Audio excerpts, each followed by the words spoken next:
Tamil cinema സംഗീത ചരിത്രത്തിൽ ഓരോ തലമുറയ്ക്കും പ്രതിനിധികളായി ഓരോ സംഗീത സംവിധായകരുണ്ട്. MS വിശ്വനാഥൻ, ഇളയരാജ, AR റഹ്മാൻ തുടങ്ങിയവരാണ് അവരിൽ പ്രധാനികൾ.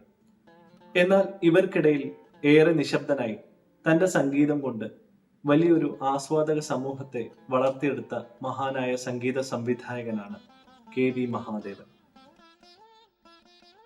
ഇന്നത്തെ അധ്യായത്തിൽ അദ്ദേഹത്തിന്റെ ജീവിതത്തെക്കുറിച്ച് മാത്രമല്ല, കർണാടക സംഗീത രാഗങ്ങളിലൂടെ അദ്ദേഹം സൃഷ്ടിച്ച മനോഹരമായ ഗാനങ്ങളെക്കുറിച്ചുമാണ് ചർച്ച ചെയ്യാൻ ഉദ്ദേശിക്കുന്നത്. അദ്ദേഹം ചിട്ടപ്പെടുത്തിയ ഗാനങ്ങൾ ആസ്വാദകരുടെ സംഗീതബോധത്തെ വളർത്താൻ എങ്ങനെയെല്ലാം പ്രവർത്തിച്ചു എന്നതും ഇവിടെ ചർച്ചാ വിഷയമാണ്. ചലച്ചിത്രം എന്ന മാധ്യമത്തിന് വേണ്ടി പ്രവർത്തിക്കുമ്പോൾ ഒരു സംഗീതജ്ഞന് തന്റെ കഴിവ് പ്രകാശിപ്പിക്കുന്നതിന് ഒരുപാട് പരിമിതികൾ ഉണ്ടെന്നുള്ള കാര്യം എല്ലാ സംഗീത സംവിധായകരും അംഗീകരിച്ച കാര്യമാണ്. അവിടെയാണ് KV മഹാദേവൻ എന്ന സംഗീതജ്ഞൻ വ്യത്യസ്തനാകുന്നത്. സിനിമയുടെ പോഷക ഘടകമാണ് സംഗീതം. KV മഹാദേവൻ സംഗീതം നൽകുമ്പോൾ അത് സിനിമയ്ക്കപ്പുറത്തേക്ക് വളരുന്നു, ആസ്വാദക മനസ്സിൽ ചിരപ്രതിഷ്ഠ നേടുന്നു. അതുമാത്രമല്ല KV മഹാദേവന്റെ സംഭാവന. തന്റെ സിനിമാ സംഗീത സബരിയിലൂടെ നാദസ്വരം, ശാസ്ത്രീയ സംഗീതം, ഭരതനാട്യം തുടങ്ങിയ ശാസ്ത്രീയ കലകളെ ജനഹൃദയങ്ങളിലേക്ക് കൂടുതൽ ആകർഷിക്കാൻ അദ്ദേഹത്തിന്റെ സംഗീതം നിമിത്തമായി. KV മഹാദേവന്റെ ചലച്ചിത്ര സംഗീത സബരിയെ പരിശോധിച്ചാൽ 3 ചിത്രങ്ങളാണ് നമ്മുടെ മനസ്സിലേക്ക് വരുന്നത്. AP നാഗരാജൻ സംവിധാനം ചെയ്ത തിരുവിളയാടൽ, തില്ലാന മോഹനാമ്പാൾ എന്ന ചിത്രങ്ങളും K വിശ്വനാഥ് സംവിധാനം ചെയ്ത വിഖ്യാത ചലച്ചിത്രമായ ശങ്കരാഭരണവും. ഇതിൽ ശങ്കരാഭരണം എന്ന ചിത്രം അതിൻ്റെ കഥയുടെ മേന്മയേക്കാൾ ഉപരി സംഗീതത്തിന്റെ മനോഹാരിത കൊണ്ടാണ് ജനഹൃദയങ്ങളിലേക്ക് ചേക്കേറിയത്. മേൽപ്പറഞ്ഞ ചിത്രങ്ങളും അതിൻ്റെ പ്രമേയവും ഏതൊരു സംഗീത സംവിധായകനും കൊതിക്കുന്നതാണ്. എന്തെന്നാൽ അതിൻ്റെ കഥയും കഥാപരിസരങ്ങളും നല്ലൊരു സംഗീത ശില്പം ഒരുക്കുന്നതിനുള്ള ഏറ്റവും നല്ല അവസരം കൂടിയാണ്. തെന്നിന്ത്യൻ സിനിമാ സംഗീതത്തിന്റെ തന്നെ മാസ്റ്റർ പീസാണ് AP നാഗരാജൻ സംവിധാനം ചെയ്ത തിരുവിളയാടൽ എന്ന ചിത്രം. ഇതിന്റെ സംഗീതം നിർവഹിച്ചത് KV മഹാദേവനാണ്. ഈ ചിത്രത്തിന് വേണ്ടി KV മഹാദേവൻ 30-ലേറെ കർണാടക സംഗീത രാഗങ്ങളാണ് ഗാനനിർമ്മിതിക്കായി ഉപയോഗിച്ചത്. അതിൽ ചില ഗാനങ്ങളെ കുറിച്ചാണ് ഇവിടെ പറയാൻ പോകുന്നത്. ആദ്യമേ തന്നെ ഗൗരി മനോഹരി എന്ന കർണാടക സംഗീത മേളകർത്ത രാഗത്തിൽ KV മഹാദേവൻ ചിട്ടപ്പെടുത്തിയ ഈ ഗാനത്തിലേക്ക് നോക്കൂ. ഗൗരി മനോഹരി എന്ന രാഗം വളരെ ശ്രദ്ധാപൂർവം ഒരു ഗാനത്തിനായി അദ്ദേഹം തിരഞ്ഞെടുത്തിരിക്കുന്നു. കഥയിൽ ബാണഭട്ടർ എന്ന ക്ഷേത്രത്തിലെ ഗായകനെ ഹേമനാഥ് ഭാഗവതർ എന്ന വിശുദ്ധ ഗായകൻ ഒരു മത്സരത്തിനായി വെല്ലുവിളിക്കുന്നു. എന്നാൽ ഈ മത്സരത്തിൽ താൻ പരാജയപ്പെടുമെന്ന് തീർച്ചയായും ഉറപ്പുണ്ടായിരുന്ന ബാണഭട്ടർ തന്റെ ദുഃഖം തന്റെ ഇഷ്ടദേവനായ പരമശിവനെ അറിയിക്കുന്നു. ഹേമനാഥ ഭാഗവതർ എന്ന എല്ലാവരാലും വാഴ്ത്തപ്പെടുന്ന ആ സംഗീതജ്ഞനെ പരാജയപ്പെടുത്താനായി പരമശിവൻ തന്റെ ഭക്തന് വേണ്ടി പ്രത്യക്ഷപ്പെടുന്നു. ഇത്തരമൊരു സന്ദർഭത്തിനായി സംഗീതമൊരുക്കുന്നത് ഏതൊരു സംഗീത സംവിധായകനും വെല്ലുവിളി ഉയർത്തുന്ന ഒന്നാണ്. ഹേമനാഥ ഭാഗവതർക്ക് വേണ്ടി പാടുന്നത് വിശ്രുത ഗായകനായ M ബാലമുരളീകൃഷ്ണനാണ്.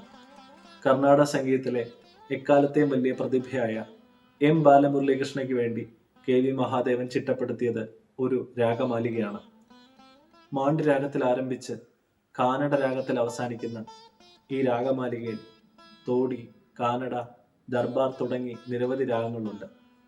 അതിമനോഹരമായ ഈ ഗാനം ആരംഭിക്കുന്നത് ഒരു നാൾ പോതുമാ, ഇன்றൊരു നാൾ പോതുമാ, നാൻ പാട ഇன்றൊരു നാൾ പോതുമാ, നാദമാ ഗീതമാ அதை நான் பாட இன்றொரு நாள் போதுமா, புதுராகமா സംഗീതമാ அதை நான் പാട ഇன்றൊരു നാൾ പോതുമാ എന്നിങ്ങനെ ആരംഭിക്കുന്ന ഈ ഗാനം ശാസ്ത്രീയ സംഗീതത്തിന്റെ അടിസ്ഥാന തത്വങ്ങൾ അറിയാത്ത ഒരു സാധാരണ ശ്രോതാവിന്റെ മനസ്സിൽ പോലും ഏറെ ചലനങ്ങൾ സൃഷ്ടിച്ച ഒന്നാണ്. ഹേമനാഥ ഭാഗവതരോട് പരാജയപ്പെടുമെന്ന് ഉറപ്പുള്ള ബാണഭട്ടർ തന്റെ മനസ്സിലെ വ്യഥകൾ മറ്റൊരു ഗാനത്തിലൂടെ തന്റെ ഇഷ്ടദേവനായ പരമശിവനോട് അറിയിക്കുന്നു. இசைத்தமிழ் நீ செய்த அரும் சாதனை, நீ இருக்கையிலே எனக்கு பெரும் சோதனை. இசைத்தமிழ் நீ ചെയ്ത അരും സാധനൈ. കഥയിൽ ഹേമനാഥ ഭാഗവതർ എന്ന ഗർവ് നിറഞ്ഞ കഥാപാത്രം ഇങ്ങനെ ഒരു ഗാനം പാടുമ്പോൾ അതിന് മുകളിൽ നിൽക്കുന്ന മറ്റൊരു ഗാനമാണ് സംഗീത സംവിധായകൻ പരമശിവനായി ചിട്ടപ്പെടുത്തേണ്ടത്.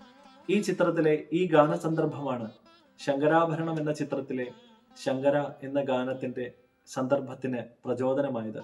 ഗൗരി മനോഹരി രാഗത്തിൽ ഇതിനു ശേഷവും നിരവധി ഗാനങ്ങൾ ഉണ്ടായിട്ടുണ്ടെങ്കിലും ഈ ഗാനത്തിനപ്പുറത്തേക്ക് ഇതേ രാഗത്തിൽ മറ്റൊരു ഗാനം സൃഷ്ടിക്കാൻ സംഗീത സംവിധായകർക്ക് കഴിഞ്ഞിട്ടില്ല എന്നതാണ് സത്യം.